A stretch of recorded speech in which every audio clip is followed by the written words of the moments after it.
diversity has become a lot more global, and one of the questions that comes to me, and I had talent development learning for a financial services firm, is how do we go to very analytical people who have gone through business education, and all of a sudden at this point in their career they need to go out to an emerging market, to the culture that they've never experienced before, and establish themselves, work with clients and customers, and how do they know what to do, and how do you teach it? So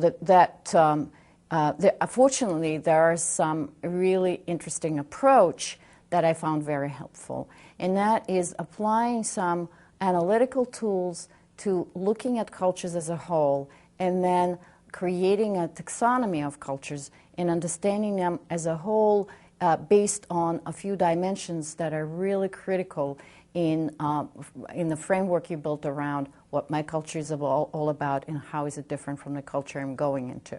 And the two dimensions that I want to use to illustrate that point are time orientation and the power distance. Time orientation is a kind of the overall general environment that the cultures live in. How people perceive time. Is time flexible? Is time looking back or forward? Is it future-oriented, past-oriented? And how punctual or on time do I have to be actually to do the business or to live my life? Really, it comes down to living one's life in the business as well. And so what we know in your own experience that cultures react to time differently. In the northern world, when the sun is very limited, the days when you have good weather are very limited, and I think it comes from nature. You have to be very punctual. You have to manage your project really tightly, on time, and to deliver. In the world that had the luxury of the sunshine for the majority of their history, the time commitment is a lot more flexible. And the second one is power distance. In every culture, the hierarchy is defined different ways, and it's important to know.